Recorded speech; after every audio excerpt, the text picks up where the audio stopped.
Alrighty, boob tubes, another one of Gabe's Clips. Good morning. Check it out, man. It looks like I've opened the gates to heaven, doesn't it? It's just a light bulb. Anyway, so yesterday there was reports of four US troops killed in a drone attack inside Syria, inside Jordan. Who knows? It depends who you listen to. And I'm assuming, maybe wrongly, the reason there is some confusion over where this attack actually happened would be America's response. Somebody wrote an interesting comment about now, as you can see, Biden says the drone attack was on the Jordan-Syrian border. They're saying it was inside Jordan. Earlier on, in the first official statement on the attack, a US ally, Jordan, said it was working with Washington to fight terrorism. Earlier, Jordan state television quoted Mohammed Mubadin, a spokeshole for the Jordan government, as saying the attack happened outside of the kingdom across the border inside Syria. Now, I'm pretty sure the US, if they are present in Syria, which it seems to be, they very much still are, for ages now, like before the October Hamas attacks, even in and around Ukraine, I was just always like, so what's happening in Syria? Has Syria just been took off the table? We just forgot about that? Because if you go and look what happened, Iran, Russia and Syria handed the West's ass to them, killed all their Abdul armies, and drove them out of Syria. Assad done that. He's still the sovereign leader of Syria. Syria's still a sovereign country. Which means that it shouldn't have foreign occupying forces on its land. So there was the first quote from Syria. It seems to have changed now. They're showing it just inside the kind of Syria, Iraq, Jordanian border. A wee corner up there. Good place to have a wee sort of a foothold, isn't it? Jordan is a Western friendly country. And they can get into Iraq and Syria quite easy from there. So let's have a wee listen to what the BBC's is saying about it. President Biden says the United States will respond to a drone attack on an American military base in Jordan near the Syrian border at a time and in a manner of its choosing. 3 service personnel were killed and 34 others were injured. Well, our Middle East correspondent Yolande Nell is in Jerusalem for us this morning. Morning, Yolande. What more do we know about this attack? Well, there have been previous attacks on US bases around the region since the deadly 7th of October attacks by Hamas on southern Israel. But this is the first time that we've had American service personnel who have been killed. So this really has become the most serious attack of its kind. President Biden came out and he blamed what he called radical Iran-backed groups.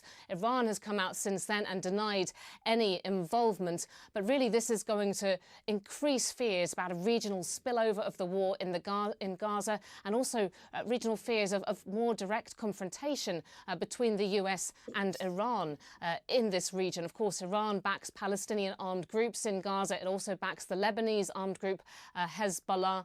And all of this comes after the weekend. We heard from the Israeli Prime Minister's office that there were what it called constructive talks that took place involving US intelligence and Qatari and Egyptian mediators as they tried to come up with a new ceasefire and hostage release deal.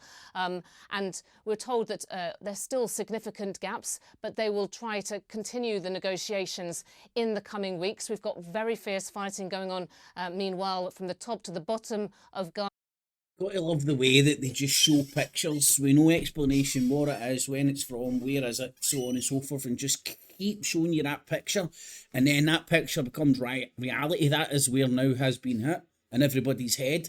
It's just like when they keep talking about the Houthis, they keep showing this training video, and Very few. Even the BBC doesn't clarify what you're watching. They might stick a wee thing down the bottom, telling you it's from Houthi TV. But everybody else just runs it on repeat, talking about the Houthis. That isn't what the Houthis are doing. But in everybody's mind, they're floating about the Red Sea in helicopters and boarding ships and coming off ships with fucking AKs and all that. That's not what's happening. Gaza, I digress. with Israeli airstrikes, artillery fire, particularly in the north and in the south. Israeli military forces saying that they are eliminating terrorists, in their words, with these close-quarter battles that are going on with Palestinian armed groups, particularly in Khan Yunis. And then amid this deepening humanitarian crisis that we have in the Gaza Strip, we've got now the UN Secretary-General Antonio Guterres, who's been coming out imploring countries to continue supporting UNRWA, the biggest UN agency that operates in Gaza. This after we heard on Friday that Israel had accused a dozen of its employees of taking part in the 7th of October attacks. And since then, a number of big donor countries, the US and the UK included. That's information warfare, innit? It doesn't matter if it's true or not. The idea of that is now out there, and it's a psychological warfare, isn't it? That's what I would say. Have said that they are suspending their support. Now, UNRWA has said that if that happens, it will have to stop its support for Gaza by the end of February. Yolande, thank you. Disposable vapes are set to be banned across the UK. Woohoo! From war to vapes. From real war to the war on vapes. So there you have it. Where was this attack? This picture is getting circulated everywhere. Tower 22 is getting said everywhere. The Jordanian, the first report from Jordan itself, from the spokeshole of the government, said it wasn't in the kingdom, it was inside Syria. What is the truth of the matter? Because if it was inside Syria, it doesn't if the base was an illegal base occupying another country's sovereign land, then the attack is seen less. It's seen to be less aggressive, if that makes any sense.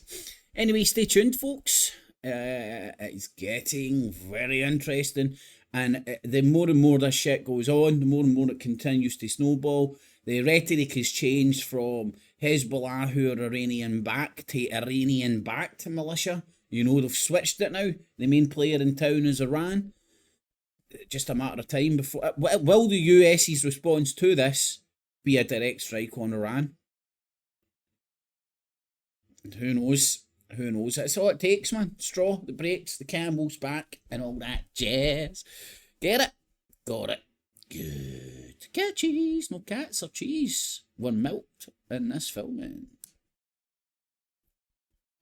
Clips, clips. And remember, citizens, always subscribe. Hit the notification bell as well. And $19.95 plus shipping and handling will keep you out of hell.